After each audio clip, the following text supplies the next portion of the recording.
Mega assalto ao Banco do Brasil de Criciúma, no sul do estado, completa 1 ano. Veja no Band Cidade de hoje como estão as investigações sobre o crime. Jovem de Curitiba, no Paraná, está desaparecida há 18 dias após festa em Florianópolis. Veja uma reportagem especial sobre a tragédia com o voo da Chapecoense, que completou 5 anos. Nossos repórteres mostram o novo Museu Florianópolis, inaugurado no antigo prédio da Casa de Câmara e Cadeia da cidade. E no esporte, a festa do Avaí, que virou o jogo sobre o Sampaio Corrêa e garantiu o acesso à Série A do Campeonato Brasileiro. Está no ar o Band Cidade com Rodrigo Cardoso. Olá, uma boa noite e uma excelente semana para você. Você lembra do mega assalto ao Banco do Brasil de Criciúma, no sul catarinense? O maior roubo da história de Santa Catarina completa amanhã 1 ano. A gente começa a edição de hoje do Band Cidade com um panorama atualizado sobre as investigações a respeito deste crime. Noite de 30 de novembro de 2020, madrugada de 1º de dezembro de 2020. Criciúma, no sul do estado, vivia o maior assalto a banco da história de Santa Catarina. Armamento pesado, veículos blindados, tudo foi usado por 30 homens para invadir a agência do Banco do Brasil da cidade e levar 125 milhões de reais. Os bandidos fizeram reféns, provocaram incêndios e trocaram tiros com a polícia. Um soldado, hoje promovido a cabo, Jefferson Esmeraldino, de 33 anos, foi gravemente ferido com um tiro de fuzil. Ele está em uma cama, sem se mexer, até hoje. Após 1 ano, a Polícia Civil segue com as investigações para elucidar o crime e identificar e punir os responsáveis. A primeira fase de apurações resultou no indiciamento de 16 pessoas por envolvimento na organização criminosa que cometeu o crime. A segunda fase da investigação, deflagrada na última sexta-feira, apontou a participação direta de 12 pessoas no crime, 10 homens de São Paulo, 1 homem e uma mulher de Santa Catarina, que tiveram as prisões preventivas decretadas pela Justiça em Criciúma. 10 desses envolvidos já respondem por organização criminosa na fase anterior da investigação. Esse é um desdobramento daquela primeira fase que tivemos ainda ano passado, que envolveu 16 denunciados pelo crime de organização criminosa, e avançando agora para responsabilizá-los pelo cometimento do roubo diretamente. Roubo com diversas situações que agravam bastante a situação da pena, porque envolve o uso de armas de fogo de calibre proibido, o uso de explosivos. Dos 2 processos sigilosos em curso ligados ao crime, o primeiro, que apura a organização criminosa, tem 6 dos 16 acusados soltos em liberdade provisória. O segundo, relativo ao roubo qualificado, dano qualificado e incêndio, tem 2 pessoas ainda foragidas. Para falar deste assunto aqui no Band Cidade, Roberto Azevedo comigo aqui no estúdio. Tudo bem, Roberto? Boa noite para você. Boa noite, Rodrigo. Boa noite a você que nos assiste. A gente viu as imagens agora, até hoje elas impressionam, pela violência, por tudo que aconteceu nesse crime. Qual é a análise que você pode fazer 1 ano depois? Primeiro que nós estamos falando de um marco infeliz, mas é um marco. Foi o primeiro assalto desse estilo, o novo cangaço, como é chamado, numa cidade do porte de Criciúma. O restante só pegava pequenos municípios. Agora, esse assalto em Criciúma fez com que as autoridades tomassem decisões importantíssimas. Até hoje, tem gente sendo detida por conta desse tipo de operação. Lembrem-se que foi em Santa Catarina que começou aquela onda dos caixeiros. Lá por Joinville, o pessoal vinha e explodia os caixas eletrônicos dos bancos. Tinha até a história do famoso detento lá, o papagaio. Mas isso não é o mais importante. O mais importante que fica claro é que as autoridades estão criando agora um cluster. Isso mesmo, estão fazendo uma união de forças em todo o país e estão caçando esse tipo de indivíduos. A toda hora se tem notícia de gente sendo pega com a boca na botija antes de ser autor de um outro crime. Tem até recentemente uma chacina. Mataram os caras que iriam praticar um crime semelhante. Daqui a pouco eu volto com mais informações aqui no Band Cidade. Combinado, Roberto. Já dura 14 dias o mistério sobre o paradeiro de uma jovem de 21 anos de idade que saiu do Paraná para se divertir aqui em Florianópolis. Ela sumiu depois de ir a uma balada. A última mensagem de Amanda para a família foi na noite do dia 15 de novembro. Em um áudio, ela afirmou que já estava pedindo um carro de aplicativo para voltar para casa, em Fazenda Rio Grande, na região de Curitiba, onde mora com a família. Oi, eu tô indo embora, eu consegui o Uber hoje só para ir embora, eu já tô indo, de madrugada eu chego. A mãe da jovem desconfia, no entanto, que a voz não é a da filha, o que levou o advogado da família a pedir a quebra dos sigilos bancário e telefônico de Amanda. Fizemos o pedido da quebra de sigilo telemático, a quebra de sigilo bancário, para tentar localizar, para saber se ela fez algum saque na conta bancária, se o celular dela, quais foram as últimas ligações, aonde ela falou, com quem que ela falou, passou. Amanda Albac Silva viajou com um casal de amigos para Santa Catarina para passar o feriado do dia 15 de novembro no litoral catarinense. Segundo a família, ela não era usuária de drogas e a única intenção da viagem era se divertir. As investigações estão sendo conduzidas em sigilo pela Polícia Civil de Santa Catarina. Os investigadores já sabem que a última localização do celular da garota foi na cidade de Laguna, a 125 quilômetros da capital Florianópolis. Nos últimos 3 meses, Amanda passou a viajar com mais frequência para a região para trabalhar como promotora de vendas. As horas não passam, a minha mãe está à base de remédio, tomou remédio agora, está deitada. A gente não tem resposta, tá sendo bem complicado assim, sabe? A Polícia Rodoviária Federal apreendeu R$600 mil em vinhos importados de forma irregular da Argentina, é o tal do descaminho. Uma pessoa foi presa. Os policiais rodoviários federais abordaram um caminhão-baú com placas de Laguna no quilômetro 134 da BR-282, em Bom Retiro. Dentro foram encontradas 400 caixas de vinho escondidas em uma carga de paletes de madeira. No total, 2.000 garrafas foram apreendidas. O motorista de 36 anos não apresentou documentação fiscal de importação e foi preso em flagrante por descaminho. Ele foi levado para a Polícia Federal em Lages. Logo mais depois do Band Cidade tem o Jornal da Band. Vamos saber os destaques da edição desta segunda-feira que chegam com a apresentadora Joana Treptow. Boa noite, Joana. Olá, boa noite. No Jornal da Band de hoje nós vamos falar sobre a nova cepa do coronavírus que já está presente nos 5 continentes. 20 países já confirmaram casos da variante Ômicron. E claro, os cientistas estão lutando contra o tempo para descobrir mais especificidades dessa nova cepa e se as vacinas que nós já temos disponíveis são totalmente seguras contra a variante Ômicron.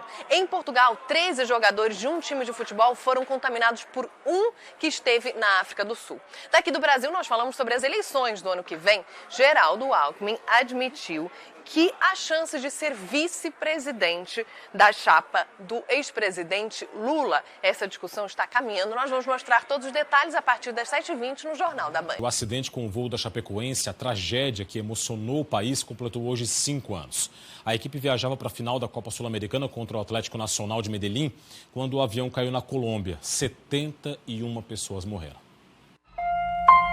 Na parede de um cômodo da casa, o par de luvas, o pé direito de uma chuteira e a camisa de goleiro, mais do que enfeitar o ambiente, materializam os sentimentos do gaúcho Jackson Foman, um dos 4 brasileiros que sobreviveram à queda do avião da companhia boliviana Lamia. Eu não fui um atleta conhecido dentro do futebol, hoje eu sou uma pessoa conhecida pelo fato do acidente, né? E eu procurei trazer coisas boas, né, de tudo que eu passei. O também gaúcho Alan Ruschel, hoje lateral do América Futebol Clube de Minas Gerais, é outro sobrevivente da tragédia que matou 71 pessoas.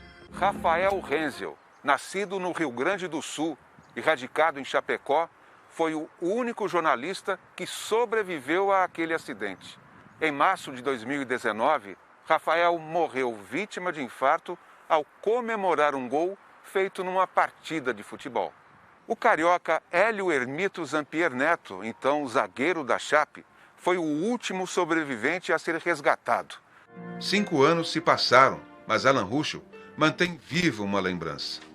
Lembro, né, de tudo que aconteceu até o momento da queda, eu lembro de tudo, lembro da hora que a gente saiu, lembro das brincadeiras que a gente estava fazendo no aeroporto, das ligações que eu fiz, né, lembro de tudo até o momento que se apagou dentro tudo dentro da aeronave, né? E a partir dali eu só Eu só lembro quando eu acordei no hospital, já junto com a minha esposa e junto com meu pai, né, que estavam comigo lá. 4 anos, 2 meses e 29 dias depois, Alan Ruschel, como capitão da Chapecoense, levantou a taça de campeão da Série B de 2020. Jackson Follmann teve a carreira de goleiro interrompida e virou palestrante. Mas o que lhe dá maior satisfação é o violão e o canto. É assim que ele costuma encantar os amigos e, especialmente, a mulher e o filho. Na estrada olhando o horizonte, você distante de mim. Não fico mais um dia aqui, gastando pneu, lá vou eu. Roberto, 5 anos se passaram e nada de indenização para as vítimas até hoje, né? Esse é o lado vergonhoso do fato. Porque o lado triste todo mundo conhece. O lado que emocionou, o lado que chocou, está aí até hoje. O problema é que existe uma associação das famílias das vítimas e dos amigos da Chapecoense que busca até hoje a indenização devida pelos seguros que deveriam ter sido pagos. A Lamia era uma empresa de fundo de quintal, se é que dá para chamar de Lamia, mas não era o primeiro voo que a Chapecoense fazia com a empresa. Fez um antes, na própria Copa Sul-Americana, para Barranquilla, também na Colômbia, onde jogou contra o Júnior, que é o time local. Esta é uma realidade que fica nos deixando... Deve-se uma explicação.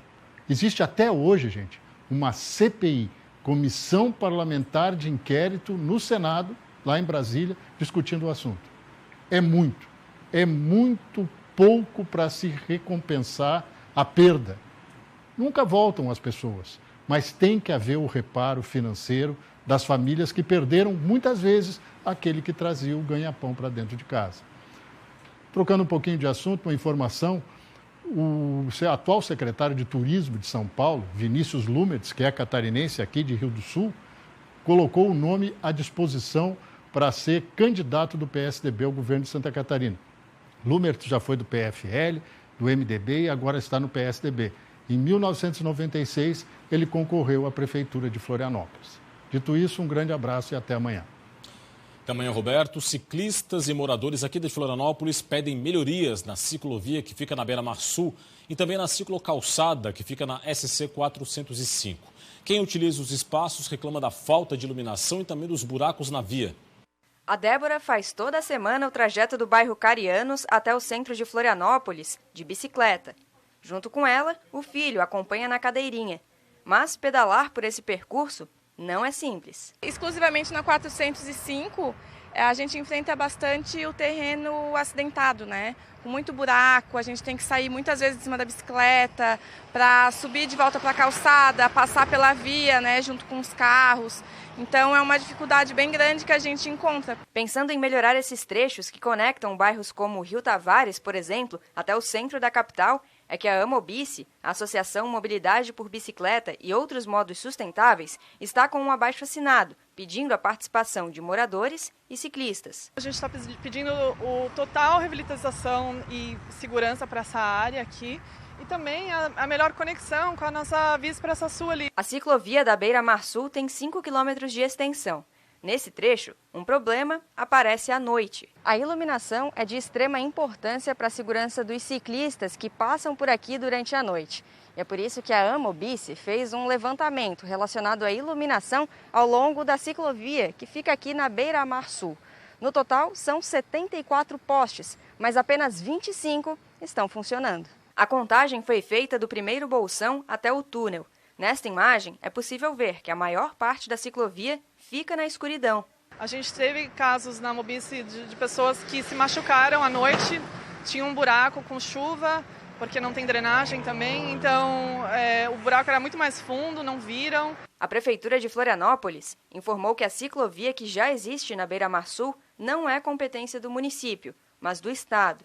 Já a Secretaria de Estado da Infraestrutura e Mobilidade afirmou em nota que a ciclovia está em área do município, fora da faixa de domínio da rodovia, não sendo competência do Estado. Ou seja, um jogo de empurra-empurra, não é? Vamos falar da pandemia agora. 7 pessoas perderam a vida entre ontem e hoje aqui em Santa Catarina, vítimas do coronavírus. Os dados aqui no telão do Band Cidade mostram pra gente que chegou a 19.983, um total de catarinenses que morreram desde o começo da pandemia. 99 novos casos foram confirmados de ontem para hoje, número baixo, felizmente. Agora, 1.232.208 é o total de casos confirmados. 1.208.143 é o número de pacientes recuperados da contaminação. E 4.082 casos estão em acompanhamento. 35,59% é o número de leitos de UTI ocupados no estado. Tem 438 leitos vagos atualmente.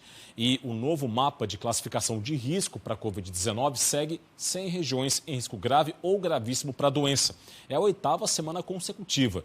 Os detalhes aqui de novo no telão do Band Cidade. Nova classificação, então, são 12 pontos que estão em cor azul, risco moderado, a menor classificação de risco para a doença. A região carbonífera melhorou com a redução do número de mortes, também a queda na ocupação de leitos de UTI. Xanxerê também evoluiu na redução das hospitalizações.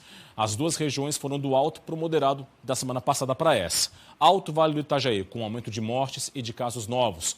Grande Florianópolis e Oeste, com aumento de casos ativos e ocupação de leitos de UTI, foram na direção oposta, foram do moderado cor azul para a cor amarela, risco alto para a Covid-19.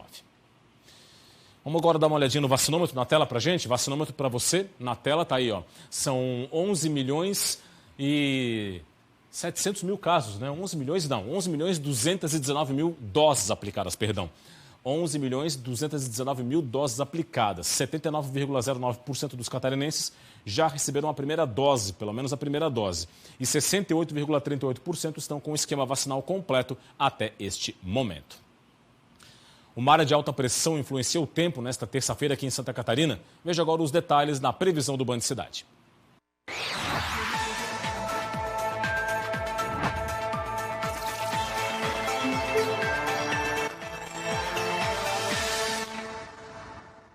A terça-feira vai ter sol entre nuvens em Santa Catarina. No litoral norte do estado tem previsão para chuva fraca no início do dia. As temperaturas vão estar elevadas, especialmente à tarde. Em Florianópolis, mínima de 19, máxima de 27 graus. Em Blumenau, variação entre 17 e 33. Em Lages, 11 graus de mínima e 23 de máxima. E em Chapecó, mínima de 14 e máxima de 27 graus. Hora das informações do esporte.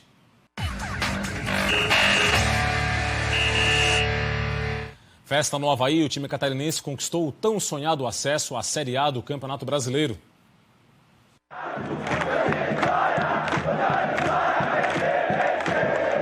Último jogo da Série B, com apenas uma vaga em aberto para o acesso à Série A. 4 times de olho nela, mas só o Avaí dependendo apenas de si. Uma vitória colocaria o Leão na elite do brasileiro. 2-0 pro Avaí hoje. 2-0 Avaí. 3-0 no mínimo. Se Deus quiser vai ser 2-0, porque 1-0 eu não quero, tá? No primeiro tempo não parecia que era o Avaí quem jogava em casa. E nem que precisava vencer. O Leão começou a se organizar e chegou ao gol pela primeira vez aos 25 com o Lourenço. Aí começou a blitz azurra. Serrato teve 2 oportunidades. Até que veio o que o torcedor não imaginava. O gol do Sampaio Correia. Aos 36, Ciel arrancou no contra-ataque, colocou a bola entre as pernas de Alemão e bateu no canto, silenciando a ressacada. Na volta do vestiário, Valdívia no lugar de Serrato. E o Pouco Lindo entrou para mudar o jogo. O time azurra começou colocando fogo na partida. Getúlio tentou de cabeça. Aos 28 veio mais um teste para o coração do torcedor. Bola na área, toque no braço de Alan e pênalti para o Leão. Na cobrança, Edilson pegou a bola, chutou no canto direito e o goleiro Luiz defendeu. Enquanto o torcedor tentava digerir, o juiz mandou repetir a cobrança por invasão na área. Mas dessa vez, quem pegou a bola foi ele, Valdívia. O camisa 10 bateu e a ressacada festejou. A partida ficou 4 minutos parada, com confusão na hora das substituições. Claudinei tirou Edilson, colocou Renato e João Lucas deu lugar a Felipe Saraiva. E precisando virar, o Leão se lançou. Aos 43, Valdívia, em mais uma cobrança de escanteio, só que dessa vez, Renato aproveitou de cabeça e mandou para o fundo das redes. virando o jogo na ressacada e encaminhando o acesso. O drama no intervalo teve um final feliz. Após 2 temporadas, o Avaí está de volta à Série A. O 5º acesso na história do Leão da Ilha teve de tudo e foi com emoção até o final. Saiu perdendo, teve pênalti perdido, empate e a virada. Um acesso que ficará na memória do torcedor havaiano, do elenco azurra e do técnico Claudinei Oliveira.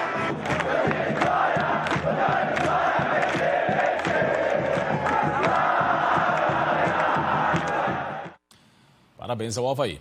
Florianópolis conta agora com um novo museu. O repórter João Paulo Cardoso foi até lá conferir.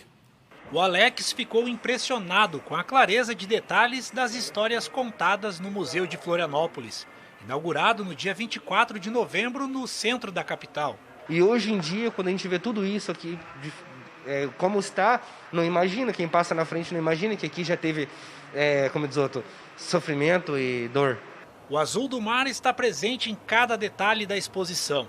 Além de conhecer personagens que fizeram parte da capital catarinense, o visitante vai poder mergulhar na cultura de Florianópolis de forma interativa, por meio da tecnologia multimídia. Ter um museu desse que sintetiza a constituição da cidade, foi muito gratificante visitar. Você ter contato com esse passado, contato como era e como é importante para uma conscientização, o abraço da população no todo. A história da capital catarinense, que começou em 1675, com a chegada dos portugueses, foi contada em 7 ambientes no sobrado histórico, que já abrigou a Casa de Câmara e cadeia na época do Brasil colonial. Nesta sala, é possível vivenciar as histórias do prédio, a trajetória de uso e o processo de restauração. No piso inferior, para exposições temporárias, uma mostra interativa sobre o boi de mamão, além também de uma parede repleta de expressões ilhéus, típicas dos manezinhos da ilha. No projeto, foram investidos cerca de 3 milhões de reais. Que o visitante consegue tocar nas coisas, poder acessar conteúdos diferentes através do toque, da mão, de maquete tátil. Então, acho que o grande diferencial é a interatividade. Cada ambiente deste museu tem a intenção de reverenciar a capital Florianópolis. Aqui neste espaço, por exemplo, foi criada uma cortina do tempo. Por meio dessas telas, é possível ver como era a Avenida Beira-Mar Norte na década de 50 e como ela está nos dias atuais. É um museu contemporâneo que traz na sua essência também a nossa ancestralidade, o passado, o presente e prospecta para o futuro. Para visitar o museu, basta seguir as informações no site www.sesc-sc.com.br/Museu de Florianópolis. Uma boa noite para você e até amanhã. Tchau, tchau.